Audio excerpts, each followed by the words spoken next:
বেশ কয়েকদিন আগে জিকুবাবু, আমি আর ভাই মিলে চলে গেছিলাম বসিরহাট বাজার কলকাতাতে।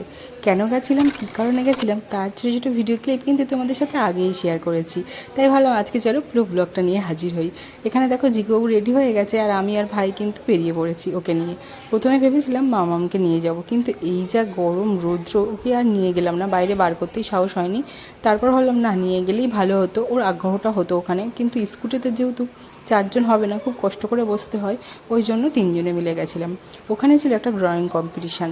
কয়েকদিন আগে আমি আমার ভাইপোকে দেখতে গেছিলাম, তার জন্য কিছু শপিং করতে গেছিলাম ওখানে। তো ওখান থেকে বলা হয়েছিল সামনে একটা ড্রয়িং কম্পিটিশান আছে, যদি তোমরা চাও তোমাদের বাচ্চাদের নাম দিতে পারো। তাই জন্য জিকুবাবু আর মামামের নাম দিয়েছিলাম। আর মামামকে কেন নিয়ে যায়নি সেটা তো তোমাদেরকে আগেই বললাম। আর এখানে দেখো সবার লাস্টে আমরা গিয়ে পৌঁছেছি, মানে ওখানে অর্ধেক স্টুডেন্টের তখন প্রায় কালার হয়ে গেছে, লাস্টে আমরা গিয়ে পৌঁছালাম ওখানে। তো জিকুবাবু ওইদিকে আঁকছে আর আমি এদিকে টুকটুক করে দেখছি কী সব বাচ্চাদের জামা কাপড় আছে কিনা। যাই হোক, এখানে কে ফার্স্ট কে সেকেন্ড সেটা বড় কথা নয়, ও বসেছে আগ্রহ করে, দেখেছে, শিখেছে তো কিছুই, যে না অনেকটা বাচ্চার মধ্যে নিজেকে ভালো করতে হয় কেমন করে, তার জন্যই আর কি যাওয়া। সবাই কিন্তু খুব সুন্দর সুন্দর এঁকেছিল। যাই হোক, ওখান থেকে একটু সার্টিফিকেট আর কিছু টিফিনও দেওয়া হয়েছিল। তারপর কিন্তু টুকটাক কিছু বাচ্চাদের জন্য শপিং করেছি, নিজের জন্য কিছুই নিলাম না, সমস্ত কিছুই এখন বাচ্চাদের জন্য। যাই হোক, ওখান থেকে বেরিয়ে ভাই বললো খিদে পেয়ে গেছে, আর জিকুবাবুও তার সাথে রাজি, মানে মামা আর ভাগ্নে পুরো একই দলে।